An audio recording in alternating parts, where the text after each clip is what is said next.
Hello, YouTube. My name is Carl. How are you guys doing on this Tuesday afternoon? Red, White, and Blue Day. It's September 11th, so we want to remember those that were lost on this day 17 years ago. I remember where I was 17 years ago. I slept in late for school. Got a phone call. I heard the phone ring on. Dad picked it up. It was my sister. He said, "You need to watch what's on TV." Oh, put the TV on, and all of a sudden, one of assuming that one of the twin towers was on fire. Next thing we know, the next tower was hit by an aircraft, and that's when a lot of people knew that it was a terrorist attack. And then after that was the hitting of the Pentagon, and then the crash in Shanksville, and then the twin towers collapsing. So I just want to take a little minute or two to remember all those that were lost on September 11th, and we never forget. I was fortunate enough when I was 3 years old to see the Twin Towers in 1991. So, but going back to New York City back in 2005 was kind of weird not seeing them there, but they have that memorial there, and they're got that other building up for them. So it's good to see. We're not going to let them win. That led to eventually the invasion of retaliation against the Taliban in Afghanistan, and then invading Iraq. So, but a lot of things have happened since then, and it's still going today. But I just wanted to take a minute to remember those of September 11th. So, and I am praying for those in North Carolina because of the Hurricane Florence. It's strengthened up to about a Category 4 up as of 2 hours ago. It's expected to make landfall in the Carolinas. So I got some family in North Carolina. I just want to pray for those that are going to be affected by this storm. This is no joke. I read the article and was keeping tabs on it the last couple of days. This is expected to be probably a big storm, a Category 5. Now those are anything from 150-mile-an-hour winds and above. So seek precaution. If evacuate, stock up on canned goods, water, and everything. Everybody else is doing it too, and so those in the Carolinas, we pray for those on the show today too. Getting to the sports stuff now, the NASCAR playoffs are officially underway. No real surprises as of who made it. I mean, the last two spots were filled by Alex Bowman and Jimmy Johnson. The real surge now is Brad Keselowski. He's up into that fourth spot. Martin Truex Jr. is in third. Kevin Harvick and Kyle Busch are tied for first. Kyle Busch gets the edge with the 5 extra bonus points for the regular season championship. These were the same 4 that were in the Homestead Miami Speedway Championship for last year. I have no reason not to pick these 4 again as the 4 favorites to go to Miami and race for the championship in Miami in October. And you bear with me a little bit. I'm a little under the weather, so if you see me do this or something or cough, so. But I am going to do this show. Another thing too is Truex team is closing at the end of the season. They did not find sponsorship, so he is available next season without a ride due to the lack of funding. A lot of times in NASCAR, you see these small teams that are trying to make themselves and then just run out of money and everything. They don't want to go. The owners don't want to go bankrupt themselves. That's the case here. This team won the championship last year. I don't know how they couldn't find. It's beyond me why they couldn't find a sponsor for next year. But a lot of teams are asking for a lot of money to sponsor their car. So I'm hoping Truex is able to finish this year out strong with a bang. Kevin Harvick, Kyle Busch have been pretty consistent this year. Brad Keselowski's now starting to come on, but I can't really make a pick yet. And there's other drivers too that we can give kudos to. Clint Boyer, who else? I'm trying to think. Denny Hamlin, Chase Elliott, they're all in there too. But we'll see how this goes. Every couple of weeks, I'll update how NASCAR is going. But next week they're at Las Vegas Motor Speedway. How I did for college football picks, and then we'll go to the NFL, and I'll get some shutouts, and then we'll go to a preview of next week's episode. So you had Clemson beating Texas A&M 28-26. got that game right. That was a pretty good game. Kind of questionable call there at the end with the fumble out of the end zone. Um, Now the call on the field was the ball went through the end zone, which is if you fumble it, the offensive team fumbles the ball through the end zone, it's considered a touchback.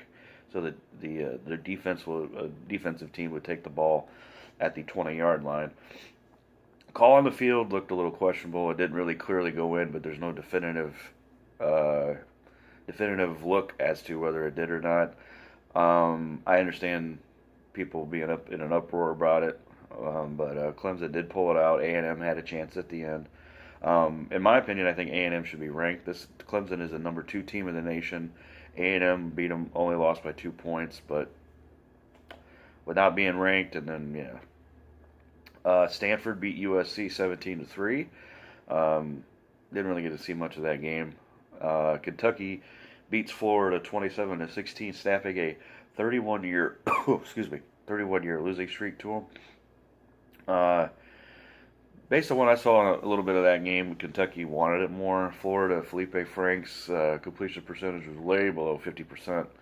And but I've seen a lot. I mentioned earlier that Kentucky is an up-and-coming team in the SEC, so good for that. I did get the Iowa game. Iowa beat Iowa State 13-3, and then Nebraska loses in a heartbreaker to Colorado 33-28. So again, I'd go 2 out of 5. I'm 4 out of 10 for the year in picking college games. So on tap for this week, as we look back at as we go into week 3 of the college football season, we got Ohio State taking on TCU. The games I'm going to pick are Ohio State, TCU, LSU, and Auburn. West Virginia is at NC State, North Carolina State. We'll see if there's a game there because of the hurricane. USC takes on Texas and Alabama and Ole Miss. A couple of pretty good matchups there. First game I'll take is Ohio State TCU. I like Ohio State. I think they got a better defense and a better offense. It's gonna be a true test for them because Urban Meyer doesn't come back this week. He comes back next week. TCU on defense. And like I said, Big 12, if there's a defense in the Big 12 and you got an offense, you have a chance to go places. So, but I like Ohio State in this game. LSU and Auburn. A lot of praise from LSU after beating Miami in week 1. I have not seen anything that tells me that LSU is better than Auburn. So I'm going to take Auburn in that game. So I got Ohio State and Auburn so far. Alabama, Ole Miss. I took Alabama.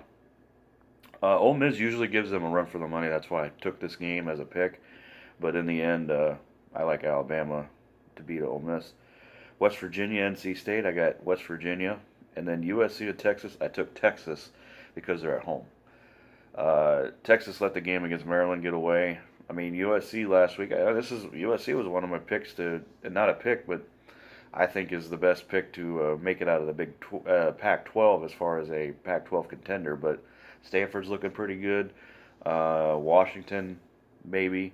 But as far as the college football playoff, I didn't see anybody out of the Pac-12 that could really make a run. So I like Texas at home. So I got Ohio State, Auburn, Alabama, West Virginia, and Texas as my picks this week. And like I said, we'll see if that NC State game goes because of the hurricane. What else we got? The NFL. So, as you can see, I got some shout outs to give too. But Philly beat Atlanta 18-12, so got that game right. New England beat Houston 27-21, I think it was, or 27-20. Yeah, it was 27-21. I didn't get my upset, but Jacksonville did beat the Giants 20-15. I've seen a lot of I've seen a lot of good things in the Giants. So, but Jacksonville's got a great defense. Carolina beat Dallas 16-8. Green Bay beat Chicago in a heroic game by Aaron Rodgers after he went down with a knee injury. Comes back in the second half down by 20 and beats the Bears 24-23. Then last night's game between the Rams and the Raiders was close until about the fourth quarter. 33-13 win for the Rams. Derek Carr threw 3 interceptions. Goff took a while for him to get going, but everything was good. A couple other notables too was Cleveland and Pittsburgh tied. Uh, that game could have went either way. Pittsburgh was up 21-7, comes back. Cleveland comes back. Looks like they're going to win at the end. Throws an interception.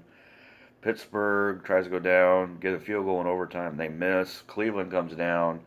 No, what happened? Yeah, Pittsburgh got the ball back, fumble, and then Pittsburgh blocks a kick to win.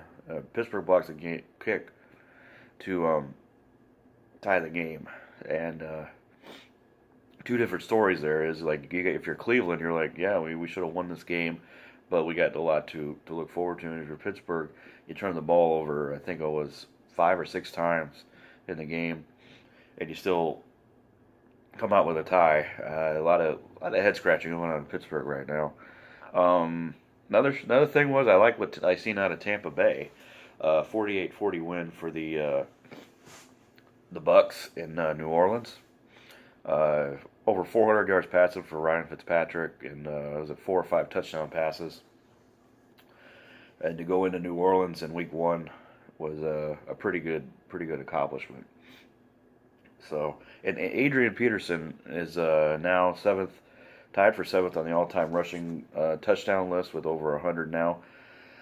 So, but my shout-outs for Week 3 go to Aaron Rodgers for a heroic effort, threw 3 touchdown passes in the second half, over 200 some yards passing, and an injury in getting hurt with his knee. Excuse me. Khalil Mack played a fantastic game in the first half. Second half don't know where he was at, but he had a sack, a forced fumble, a fumble recovery, an interception return for a touchdown, and it was just like an astronomical number that somebody did that in the first half of a game. So Khalil Mack is going to be something. He's got that defense playing, and I think he's the unsung leader of that defense now. Also, I give a shout out to Ryan Fitzpatrick, hell of a game against the Saints, and then Von Miller of the Broncos, who had 7 tackles and 3 sacks and then went over the Seahawks. So that's I said 3. I said I'll give 4 shout outs to players this week. So I already did my college football picks. The 5 games I'm going to pick in the NFL, I'm kind of cutting it a little short because I'm not feeling too well. But 5 games I'm going to pick this week. I looked at the games and, yeah, you could have picked this game and this game, but I want to kind of spread it out to where I try to pick everybody's team, every team in the NFL's game at least once. So, but I think it's kind of going to be a given that I pick the Sunday night game because that's usually the better game of the week, unless there's a better game earlier in the day. Maybe the Monday night game and maybe the Thursday night game, but it's definitely going to be the Sunday night game that I try to pick every week, and so on and so forth. So I'm going to try to keep it. I'm going to try to keep it an even keel to where it's average. I know I'm going to pick 5 this week, so it's 11. But next week I'm probably only going to pick 4, just to see, keep it even, and so it's easier to keep track of. So the games that I'm picking, you got Baltimore at Cincinnati, which is the Thursday night game. New England, Jacksonville. Arizona at the Rams. There's a reason why I'm taking Arizona and the Rams. Giants, Dallas, and Seattle at Chicago. That's the full 5 games this week. So going into it, Baltimore versus Cincinnati. It's a division matchup. Baltimore's on the road. Great win over the Bills last week, 47-3. Bengals go into Indianapolis and beat the Colts. Defensively, I like what I've seen out of the Bengals and the Ravens, but this is a division matchup on the road, short week. I took the Cincinnati Bengals at home. So, write that in. All right. So the reason I took Arizona and the Rams is, I'm taking one upset pick a week. I didn't get my upset last week, but it was a close game. And when you look at Arizona and the Rams, I think the given is the Cardinals for the upset. Now, does that mean I think Arizona's going to win? Because I think the Rams are going to blow them out, but it's an upset pick. And a couple other upset games you could look at is probably, maybe you could probably throw in Tampa and Philly, but I don't know. That seems a little bit closer to call. Cleveland, New Orleans, that's kind of an upset game. Maybe, I don't know, just look at that. I don't know what the lines are on this, so we'll see. Next game is New England at Jacksonville. New England beats Houston last week. Jacksonville beat the Giants on the road. This is kind of an unusual game for New England because they're on the road in the heat in Florida in week 2. So I think this favors the Jacksonville Jaguars to beat New England Patriots. 2 more games to go. The Sunday night game is the Giants at the Cowboys. I don't usually pick this team, but I just think Dallas can win. I take the Cowboys. Both teams are 0-1. Played great defenses last week, but I took Dallas at home to beat the Giants. We'll see. And then the Monday night game, the Seahawks at the Bears. I'm taking Chicago to beat Seattle. I like what I've seen out of the Bears offense. Not to say that I don't think Seattle can win. They're going to be without Doug Baldwin. He's got a bad knee injury, an MCL sprain, a severe one. They do have Brandon Marshall. There was talk that Seattle might go after Prashad Perriman. He's a former Raven wide receiver. I also think maybe Des Bryant could come up here at some point. Another transaction that happened this morning before I went on, New England did pick up former Browns wide receiver Corey Coleman. So those are my picks. Cincinnati over Baltimore. Jacksonville over New England. Upset pick is Arizona over the Rams. The Cowboys to beat the Giants, and the Bears to beat the Seahawks. So those are the picks. So next week we will come with look back at week 3 of college football, talk about week 4, talk about week 2 of NFL, go into week 3. I also want to do that movie thing that I talked about. I'm going to probably do that next week or the week after. This week was just is a little hectic, and being under the weather, I just don't really have the time and the stamina to do it. But I will do my top 5 favorite movies video probably next week or the week after. I'm going to try to put that out at probably like a Thursday or a Friday night, and then just see what happens. So be on the lookout for that, and hopefully we'll have a little bit more of a report on what's going on in North Carolina with that hurricane. Anything else that comes up, I'll try to talk about outside of sports. So that's this week's show, and I hope you all enjoyed it. Don't forget to like and subscribe to the channel. Much appreciated to everybody that's watched so far, and I'm going to continue doing this week after week. So y'all have a blessed day. Remember September 11th, and God bless.